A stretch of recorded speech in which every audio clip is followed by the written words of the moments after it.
జాబిల్లి కథలు. పచ్చని పొలాల మధ్య చుట్టూ దట్టమైన అడవులతో ఉండే రామాపురం అనే చిన్న పల్లెటూరు.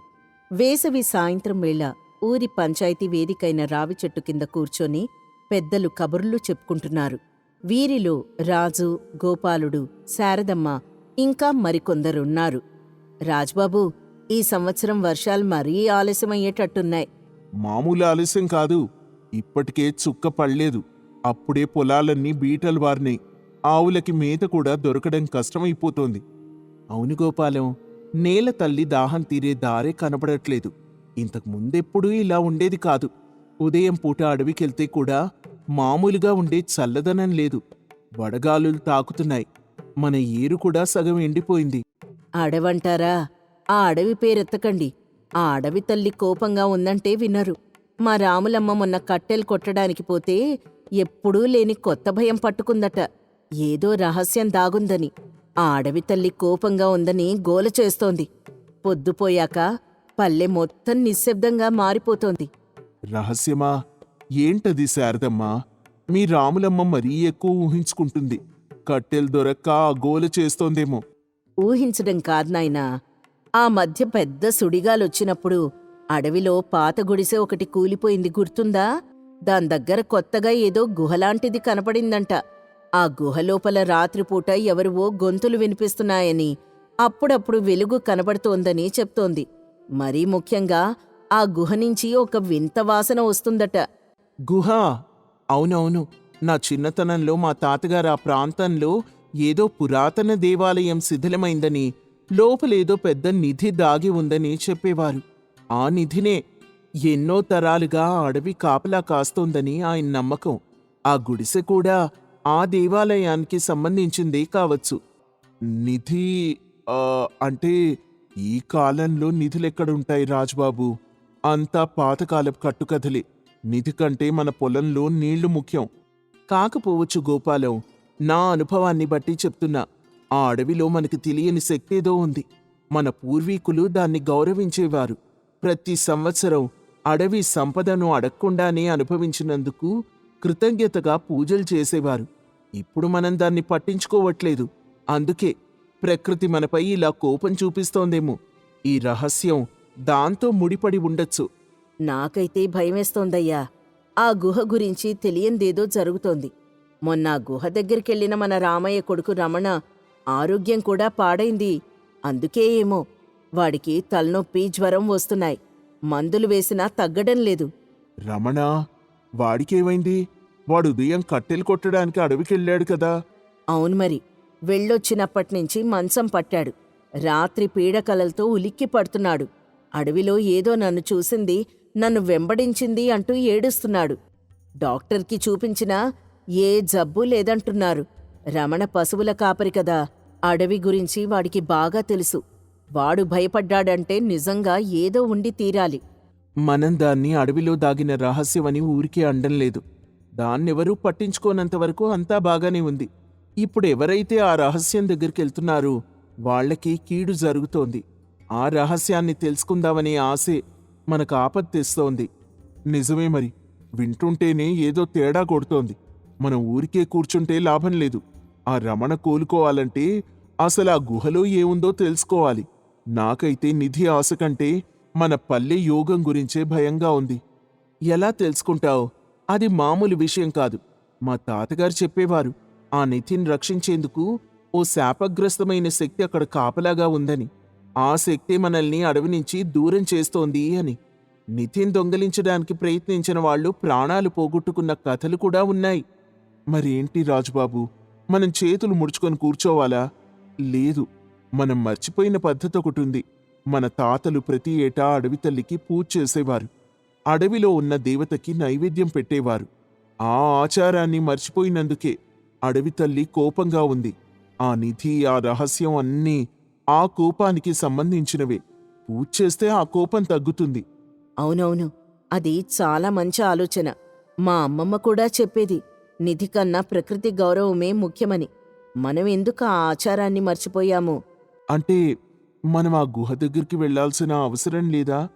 లేదు. మనం రేపే ఊరందర్నీ పోగు చేసి అడవి దగ్గర్లో ఉన్న పాత రాతి బండ దగ్గర పూజ చేద్దాం. మన తప్పుల్ని మన్నించమని అడవి తల్లిని వేడుకుందాం. నిధి రహస్యం గురించి ఆలోచించడం కన్నా అడవి తల్లి శాంతం ముఖ్యం. అప్పుడు ఆ రహస్యం దానంతటదే మనకి తెలుస్తుంది. తొందరపడి కీడు కొని తెచ్చుకోవద్దు. తప్పకుండా రాజ్బాబు, మనం ఈ ఆచారాన్ని మర్చిపోవడం ఎంత పెద్ద తప్పో. అడవిలో దాగిన రహస్యం అనేది నిధి కావచ్చు, నిధి కాకపోవచ్చు, కానీ ఆ ప్రకృతి యొక్క ఆశీర్వాదం మనకి దొరికితే చాలు.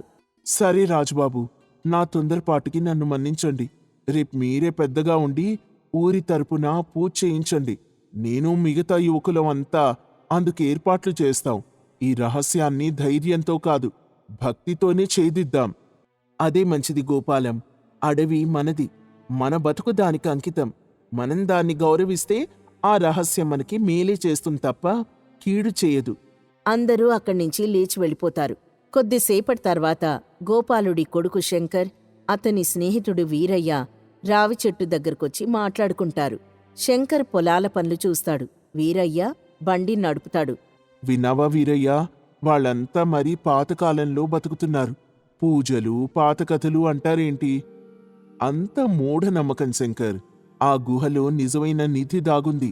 అందుకే ఆ గొంతులు, ఆ వెలుగు కనపడుతున్నాయి. ఎవరో దొంగల ఆ నిధిని కొట్టేయడానికి ప్రయత్నిస్తున్నారేమో. అందుకే రాజుబాబు దాన్ని దేవుడి పేరు చెప్పి అడ్డుకోవాలని చూస్తున్నాడు. అవునవును, నిన్న రమణ వెళ్ళొచ్చింది కూడా అందుకే. వాడికి ఆ దొంగల భయమే పట్టుకుంది కాని అడవి తల్లి శాపం కాదు. ఆ అడవిలో దాగిన రహస్యం దేవుడి పని కాదు, మనుషుల పని. బంగారాభరణాలు వజ్రాలు ఉండవచ్చు. మన పెద్దలు మరీ మొండివాళ్లు. రేపుదయం పూజ చేస్తారట. అంతా సమయం వృథా. ఈరోజు రాత్రి మనిద్దరం వెళ్ళి ఆ గుహలోకి తొంగి చూద్దాం. ఏ దొంగలున్నారు, ఏ నిధి ఉందో తేలుద్దాం. నిధి దొరికితే మన ఊరి కష్టాలన్నీ తీరిపోతాయి కదా. మంచి ఆలోచన వీరయ్య. మన ఊరి సంపదను ఎవరైనా దోచుకుపోతుంటే చూస్తూ ఊరుకోవాలా? కాంతి ద్వీపం, పారలు పట్టుకెళ్దాం. గుహలోకి వెళ్ళడానికి ఏదైనా తాడు కూడా తీసుకువెళ్దాం. పారలొద్దు, శబ్దమవుతుంది. 2 దివిటీలు తీసుకుందాం. ఎవరో దొంగలని అనుమానం రాకుండా మన పనుల కోసం వెళ్తున్నామని చెప్దాం. ఎవ్వరికీ అనుమానం రాకుండా అర్ధరాత్రి తర్వాతే బయలుదేరాలి. ఆ నిధిని మనమే తీసుకొచ్చి ఊరికి అప్పగించాలి. అలాగే చేద్దాం. కానీ ఒకవేళ ఆ గుహలోపల నిజంగానే రాజుబాబు చెప్పినట్టు ఏదైనా అలౌకిక శక్తి ఉంటే, రమణలాగా మనకు ఏమన్నా అయితే? రమణ కళ్ళల్లో భయం నేను చూశాను వీరయ్య. భయపడుకు శంకర్. ఆ రాజుబాబు, శారదమ్మ అంతా కేవలం కథలు చెప్తారు. నిజంగా అడవిలో ఏం లేదు. ఒకవేళ ఏ దొంగల ముఠా దాగినా మనం ఇద్దరం ఉన్నాం, ఎదురు నిలబడతాం. మనమే ఆ రహస్యాన్ని ఊరికి చెప్పాలి. ఆ నిధి దొరికితే మన పేరు కూడా ఊరి చరిత్రలో ఉంటుంది. సరే, నీ ధైర్యాన్ని మెచ్చుకుంటున్నాను. అడవిలో దాగిన రహస్యం గురించి ఊరి వాళ్లకి అసలు నిజం తెలియాలి. ఈ నీటి కష్టాలు కూడా ఆ రహస్యం వల్లే వచ్చుంటాయేమో. రాత్రి సరిగ్గా 2 గంటలకి చెరువుగట్టు దగ్గర కలుద్దాం. అప్పుడు వెళ్తే ఎవరికీ తెలీదు. అప్పటికే పెద్దలంతా నిద్రలోకి జారుకుంటారు. మనం తెల్లారేలోపు పని పూర్తి చేసుకొని తిరిగి రావాలి.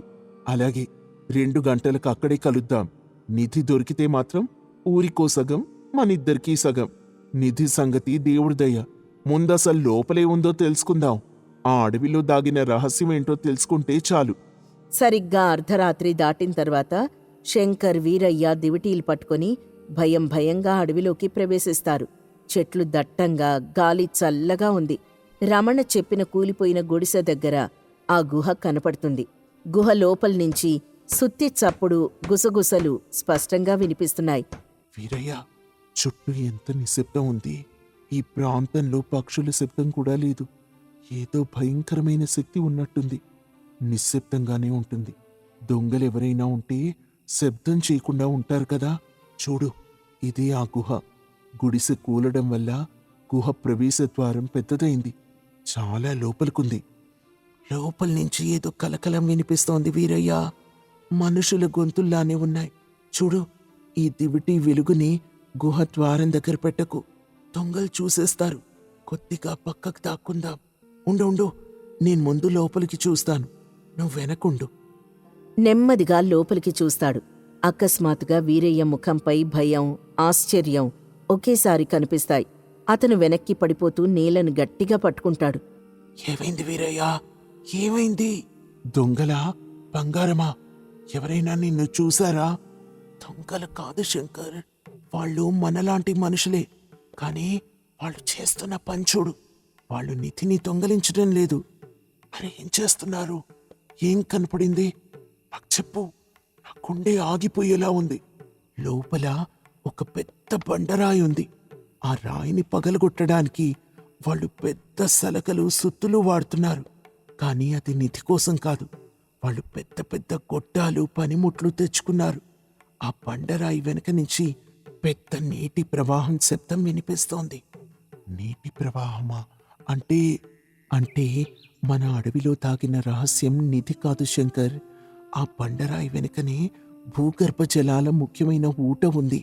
మన ఊరి గుండా ప్రవహించే ఏరు దాని ముఖ్యమైన ఊట ఆ గుహలో ఉంది. ఈ రాయిని వాళ్లే వేసుంటారు. ఓరే దేవుడా, మరా మనుషులెవరు? వాళ్ళెందుకు ఆ ఊటని పగలగొట్టాలని చూస్తున్నారు? మనకి తెలియకుండా ఆ రాయిని ఎందుకు అడ్డుగా పెట్టారు? వాళ్ళెవరో తెలియదు, కానీ వాళ్ళ ఆ ఊటను వేరే మార్గంలోకి తమ పొలాల వైపుకు మళ్లించడానికి ప్రయత్నిస్తున్నట్టున్నారు. ఆ రాయిని పగలగొట్టి ఆ నీటిని తమ ఒక్కరికే వాడుకోవాలని చూస్తున్నారు. అందుకే ఆ శబ్దాలు, అందుకే ఆ వెలుగు.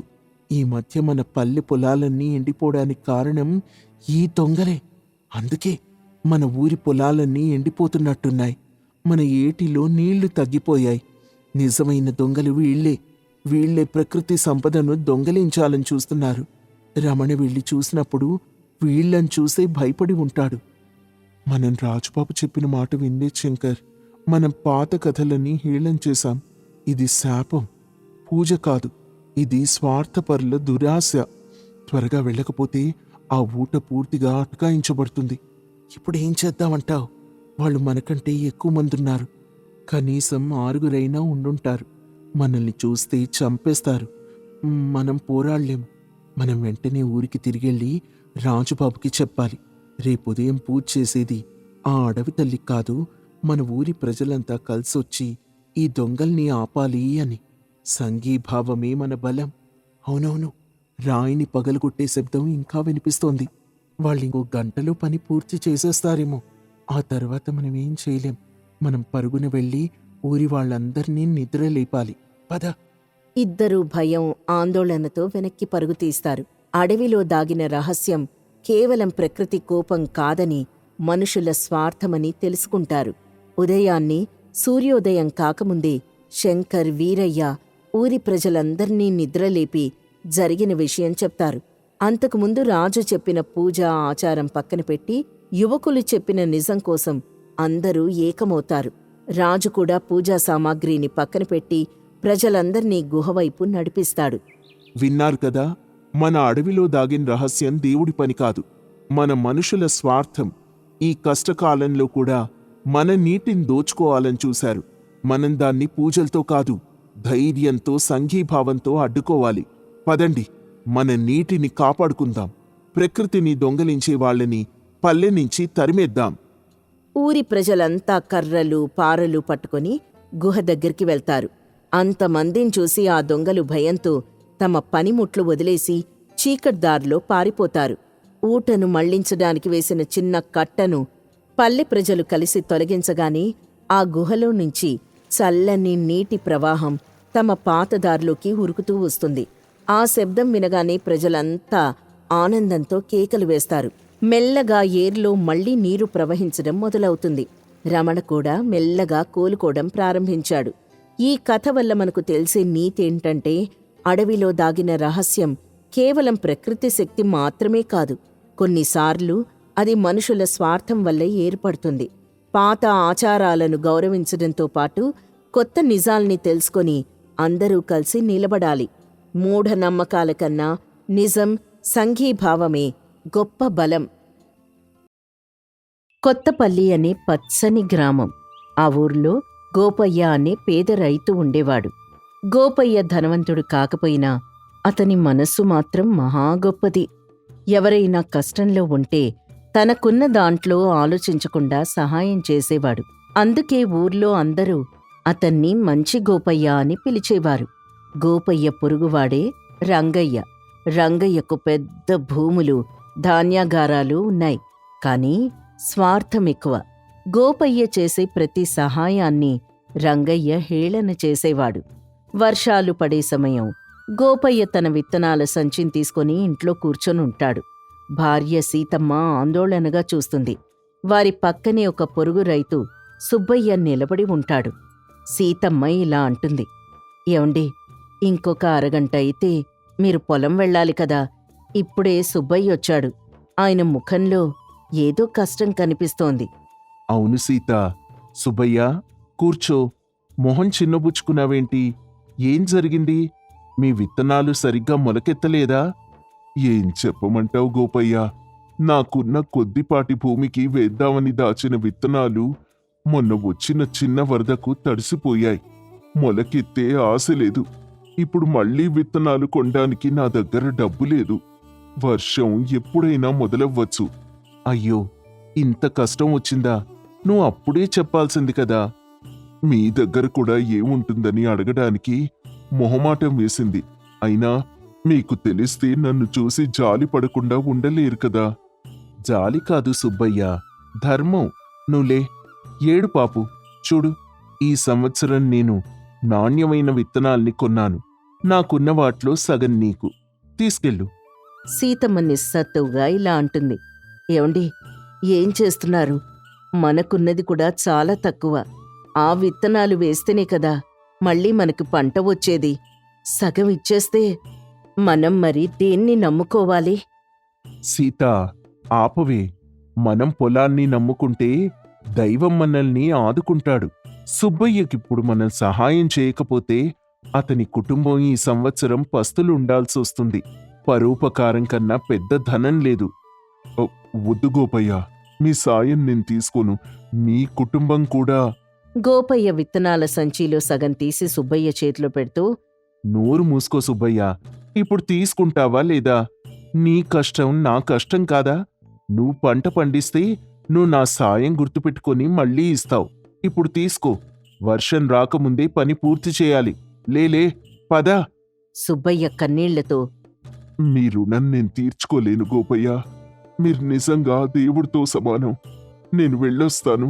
మీ మేలు నిజంగా ఎప్పటికీ మర్చిపోలేను.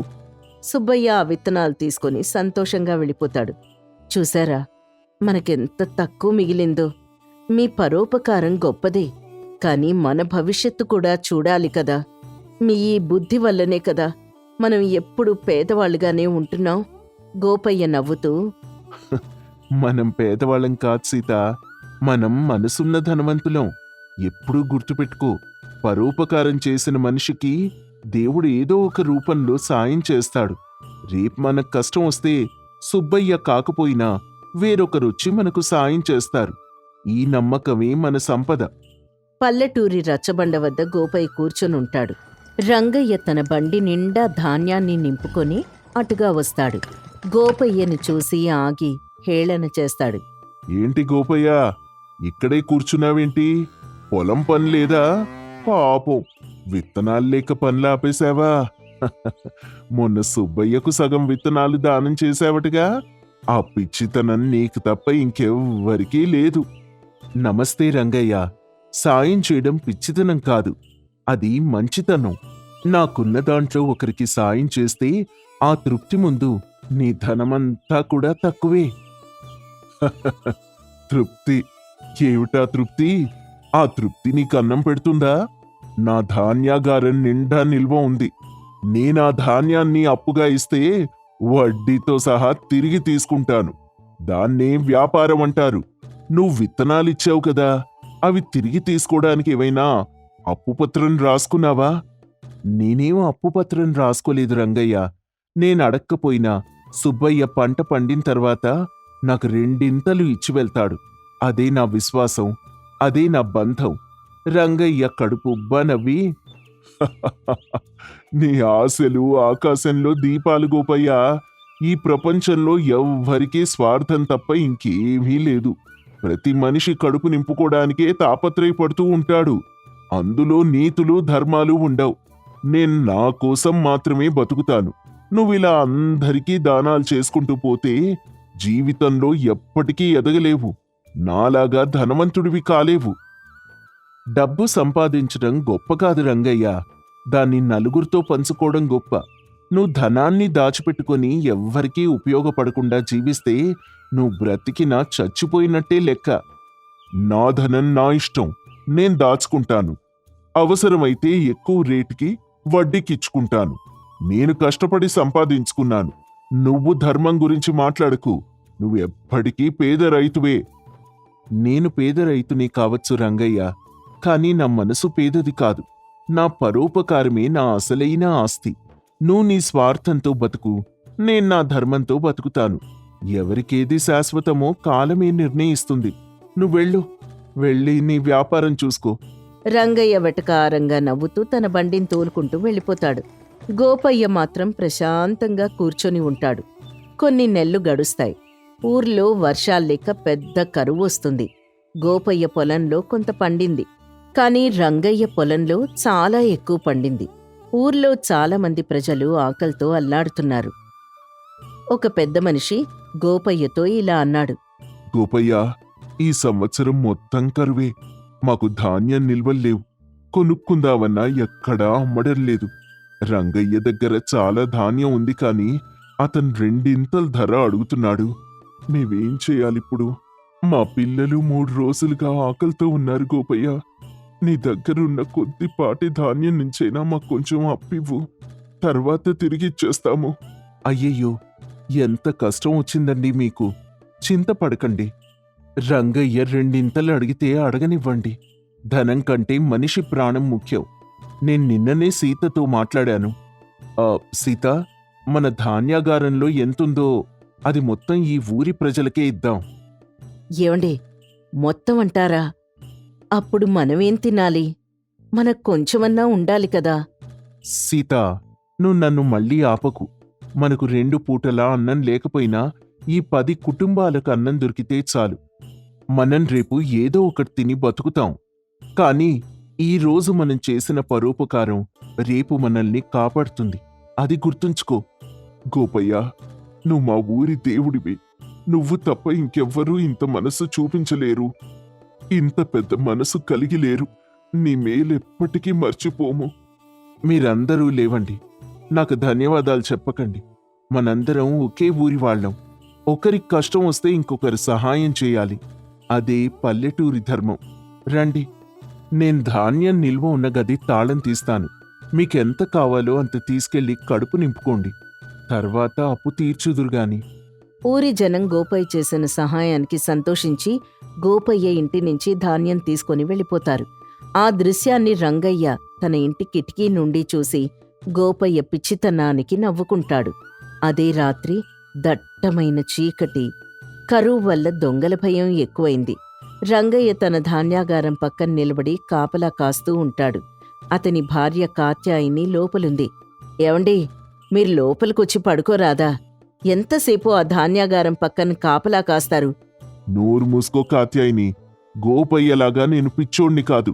ఈ ధాన్యం నా కష్టార్జితం. ఇంత ధాన్యం ఊర్లో ఎవ్వరి దగ్గర లేదు. ఈ కరువులో దొంగల భయం ఎక్కువ. ఒక్క గింజ కూడా పోకూడదు. నేను రాత్రంతా ఇక్కడే ఉంటాను. చూసారా, మీకు దొంగల భయం ఉంది కాబట్టే ఇలా భయపడుతున్నారు. అదే గోపయ్యను చూడండి. గోపయ్య ధాన్యాన్ని దానం చేశాడు. మీరు కూడా మీ ధనాన్ని పంచుకోకపోతే అది మీ మనసుని పాడు చేస్తుంది. నా ధనం నా స్వార్జితం, నా జీవితం. ఇదంతా నీకు తెలియదు గాని నువ్వు వెళ్ళి పడుకో. ఈ ధాన్యం ఉంటే ఇంకా 6 నెలల తర్వాత నేను దీనికి 2 లాభం తీసుకుంటాను. ఇది నా వ్యాపారమే. రంగయ్య మాటలు పూర్తి కాకముందే బయట్నుంచి కొందరు దొంగలు పెద్దగా శబ్దం చేస్తూ ధాన్యాగారం వైపు వస్తారు. వారి చేతుల్లో కర్రలు, మారణాయుధాలు ఉన్నాయి. ఈ ధాన్యాగారం నిండా ధాన్యం ఉంది. త్వరగా పగలగొట్టి లోపలికెళ్తాం. ఈ రంగయ్య గాని అడ్డు వస్తే అడ్డంగా నరికేద్దాం. అయ్యయ్యో, దొంగలొచ్చారు. నా ధాన్యం, నా ధాన్యం అని రంగయ్య గట్టిగా కేకలు వేయడానికి ప్రయత్నిస్తాడు. కాని భయం వల్ల గొంతు మూసుకుపోతుంది.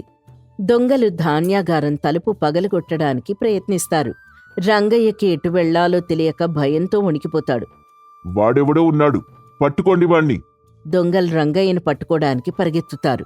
రంగయ్య తన ప్రాణభయంతో వెనక్కి తిరిగి చీకట్లో పడిపోయి కాలు బెణికి నడవలేని స్థితిలో ఉంటాడు. అయ్యయ్యో, నా కాలు బెణికింది, నడవలేకపోతున్నాను. ఇప్పుడు నన్నెవరు కాపాడుతారు? ఊళ్ళో ఎవ్వరికీ నేను సాయం చేయలేదు కదా. దొంగలు రంగయ్యను పట్టుకునే లోపే ఊర్లోంచి పెద్ద కేకలు వినిపిస్తాయి.